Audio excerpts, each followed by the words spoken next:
ஓம் ஸ்ரீ கிருஷ்ணாய பரமாத்மனே நமः. ஸ்ரீமத் பாகவத ரகசியம் 11வது ஸ்கந்தம், பகுதி 10. முக்தனும் சர்வஜனுமான ஈஸ்வரனும் அஞ்ஞானியும் கட்டுண்டவனுமான ஜீவனும் எவ்வாறு ஒரே சமயத்தில் ஒரே ஷரீரத்தில் உள்ளே சேர்ந்து இருக்கிறார்கள் என்பதை விவரமாக கூறுகிறேன். விழிப்பு, கனவு, உறக்கம் ஆகிய 3 நிலைகளிலும் அஞ்ஞானம் பரவி நிற்கிறது என்று கூறினேன் அல்லவா? நிலைகளின் மாற்றத்திற்கு ஏற்ப ஒரே அஞ்ஞானம் 3ஆக அறியப்படுகிறது. அனுபவங்களும் 3ஆக உள்ளன. அதுபோன்று ஜீவன், ஈஸ்வரன் என்பவர்களும் 3 அவஸ்தைகளிலும் 3 ரூபத்தில் செயல்படுகின்றனர்.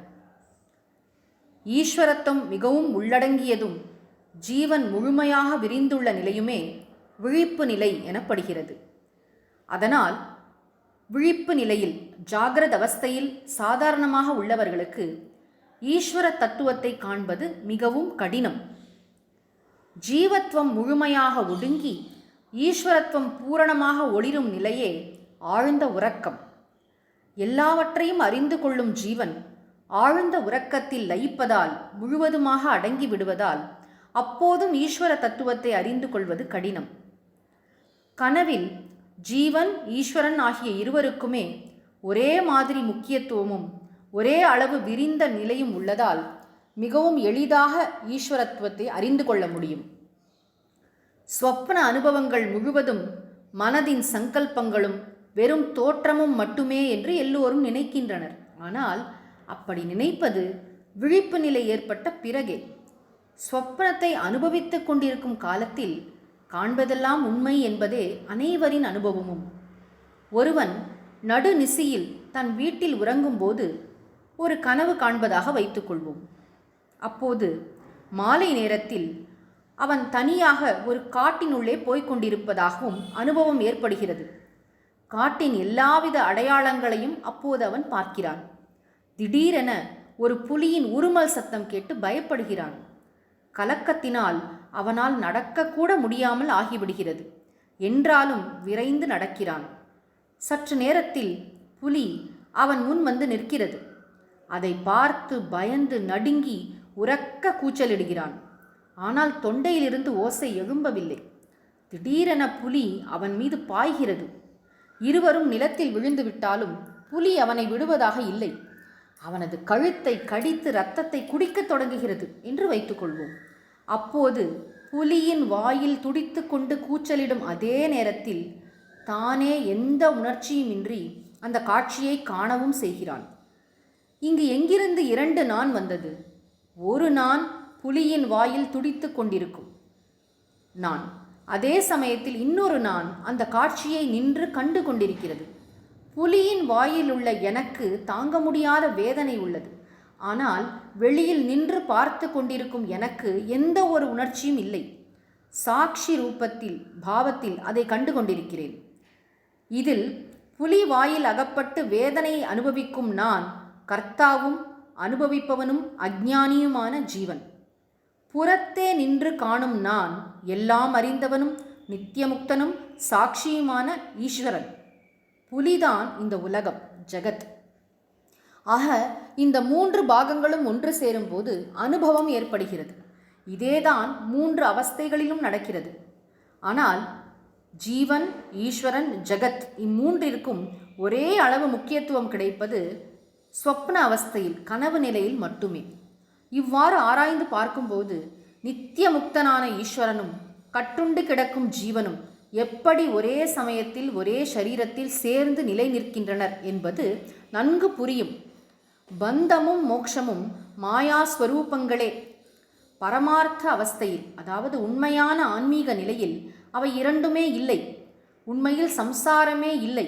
ஏனென்றால் மாயா குணங்களினால் ஏற்படும் தோற்றங்கள் மட்டுமே அல்லவா அவை. சுகதுக்கம், புண்ணிய பாபம், ஞானம், அஞ்ஞானம் இவை அனைத்தும் மாயையின் கண்கட்டு வித்தை. மாயை வித்யாமாயை, அவித்யாமாயை என்ற 2 உருவத்தில் உள்ளது. ஒருவன் வித்யா மாயையின் துணையுடன் வாழும்போது முக்தனாகவும், அவித்யா மாயையின் துணையோடு வாழும்போது தலைப்பட்டவனாகவும், அதாவது பந்தத்தில் சிக்கியவனாகவும் இருக்கிறான். இயல்பாகவே வித்யா மாயையுடன் சேர்ந்திருப்பவர் ஈஸ்வரன். அதனால் நித்திய முக்தராக இருக்கிறார். ஜீவன் அவித்யா மாயையை தன் உபாதியாக கொண்டுள்ளது. அதனால் கட்டுண்டவனாக இருக்கிறான். அந்த உபாதியை விட்டு வித்யா மாயையுடன் சேரும்போது ஜீவன் ஞானியும் முக்தனுமாக ஆகிவிடுகிறான். ஒரே மரத்தின் 2 கிளைகளில் 2 பறவைகள் வசிப்பதாக வைத்துக்கொள்வோம்.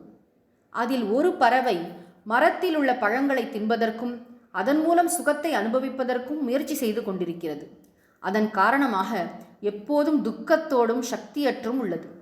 மற்றொரு பறவையோ மரத்தில் உள்ள பழங்களை தின்றால் தனக்கு இயல்பாகவே உள்ள ஞானம், சக்தி, ஆனந்தம் இவற்றை இழக்க நேரிடுமே என கருதி அதை பற்றிய எண்ணம் கூட இல்லாமல் இருக்கிறது. ஷரீரத்தில் ஜீவ ஈஸ்வரர்களுடைய நிலையும் இதுதான். ஷரீரம் என்னும் மரத்தில் வித்யா அவித்யா என்னும் 2 கிளைகளில் ஜீவன், ஈஸ்வரன் என்ற 2 பறவைகள் வசிக்கின்றன. ஜீவன் ஷரீர தர்மங்களை பற்றுதலோடும் சுகத்தை நாடியும் அனுபவித்து கொண்டு துக்கத்தில் ஆழ்ந்து போகிறான். ஈஸ்வரனோ ஷரீர தர்மங்களை நினைப்பது கூட இல்லை. அதனால் எப்போதும் சுகமாக இருக்கிறார். வித்யா மாயையின் துணையோடு வாழும் ஜீவன் ஷரீரத்தில் இருந்தாலும் கூட அதை அறிவதில்லை. அவித்யின் துணையுடன் வாழும் ஜீவன் ஷரீரத்தை விட்டு பிரிந்தாலும் கூட ஷரீரத்தை மறப்பதில்லை. ஷரீரத்தின் செயல்பாடுகளை தான் செய்தது என்னும் எண்ணம் கொள்வதில்லை வித்வான். வித்வான் அல்லாத ஒருவன் எல்லா கர்மங்களையும் தான் செய்ததாகவே எண்ணுவான். ஈஸ்வரனால் இயக்கப்படும் இந்த ஷரீரத்தில் மூடன் பொய்யான உரிமை கொண்டாடுவதால் கட்டுண்டு இருக்கிறான். உண்பது, உறங்குவது முதலிய எல்லா செயல்களையுமே தானே செய்வதாக எண்ணி சொந்தம் பாராட்டி பந்தத்தில் மாட்டிக்கொள்கிறான் மூடன். வித்வானோ எதிலும் தான் என்ற எண்ணம் கொள்ளாதவன். அதனால் அவனுக்கு எந்தவித பந்தமும் இல்லை. உறக்கத்திலிருந்து எழுந்து விட்டவன் எவ்வாறு கனவு அனுபவங்களிலிருந்து விடுபட்டு விடுகிறானோ அதே போல வித்வான் சம்சார மயக்கம் நீங்கி தெளிவடைந்து விடுகிறான். நிந்தை, புகழ், சுகம், துக்கம், விருப்பு, வெறுப்பு இவை எதிலும் அவன் நிலை தடுமாறுவதில்லை. இதற்கு மாறாக மூடன் இவை அனைத்தினாலும் ஆட்டி வைக்கப்படுகிறான். துவந்தங்களின் பிடியில் சிக்கி எப்பொழுதும் கஷ்டப்படுபவனாக இருந்து கொண்டு சம்சாரத்தில் நன்மைகளையும் தீமைகளையும் அனுபவித்து கொண்டிருக்கிறான் மூடன். வித்வான் 2 அனுபவங்களிலிருந்தும் தப்பித்துக் கொள்கிறான். விவேகத்தினால் அறிய வேண்டியதை அறிந்து வேதங்கள் எடுத்துரைக்கும் நிர்குண பிரம்மத்தில் ஒருவர் உணர்வு பூர்வமாக லயித்து ஆனந்திக்கவில்லை என்றால் பிறவி பாழாகிவிட்டது என்றே பொருள். ஈஸ்வர சாட்சா்காரத்திற்கு உபயோகப்படாத மனித வாழ்க்கை கறவை இல்லாத பசுவினை காப்பதற்கு ஒப்பாகும். கறக்காத பசு, வயது முதிர்ந்த காலத்தில் பணிவிடை செய்யாத மனைவி, வேண்டிய போது உபயோகிக்க முடியாமல் பிறரை எதிர்பார்க்கும் தேகம், தன் அபிப்பிராயங்களை மதிக்காத மகன், நல்லோருக்கு கொடுக்கப்படாத திரவியம் இவற்றை காப்பாற்றி கொண்டிருப்பது எவ்வாறு அனர்த்தத்திற்கும் துக்கத்திற்கும் காரணமாக ஆகுமோ அதே போல ஈஸ்வரனுடைய மகிமைகளை அறிந்து கொள்ளவும் அனுபவிக்கவும் உதவாத ஞானமும் பகவானின் கல்யாண குணங்களை புகழாத வாக்கும் துக்கத்திற்கு மாத்திரமே காரணமாக இருக்கும். சிறந்ததும் தூய்மையானதுமான பகவானுடைய அவதாரங்களையும் அவதார லீலைகளையும் வாழ்த்தி துதிக்காத வாக்கின் கம்பீரமும் கவித்துவமும் பலனற்றது. விவேகிகள் அவ்வாறு உள்ளவற்றை ஒரு பொழுதும் காப்பாற்றி வளர்க்க மாட்டார்கள். இம்மாதிரி உள்ள சிந்தனைகளாகவும் அதற்கு ஏற்ற அனுஷ்டானங்கள் மூலமும் வளர்ந்து வரும் ஈஸ்வர பிரேமையில் மூழ்கி எப்பொழுதும் பரமபுருஷனாகிய ஈஸ்வரனையே நினைத்து கொண்டும் கீர்த்தனம் செய்து கொண்டும் பக்தி பாவத்தை வளர்த்து பலவும் உள்ளது என்ற நானாத்துவ மயக்கத்தை நீக்கி அந்தఃகரணத்தை அதாவது உள்ளத்தை சுத்தமாக்க வேண்டும். ஸ்ரத்தையோடு புனிதமான பகவானுடைய கதைகளை கேட்கும்போது ஈஸ்வர பிரேமம் முளைவிடும். முளைத்த அந்த அன்பை ஜபம், கீர்த்தனம், தியானம் இவற்றால் ஊட்டம் கொடுத்து வளர்க்க வேண்டும். இவற்றால் தூய்மையான சஜ்ஜனங்களுடைய நித்திய சம்பந்தம் ஏற்பட்டு தனது பக்தி பாவம் நன்கு துளிர்விடும். ஓம் ஸ்ரீ கிருஷ்ணாய பரமாத்மனே நமஹ.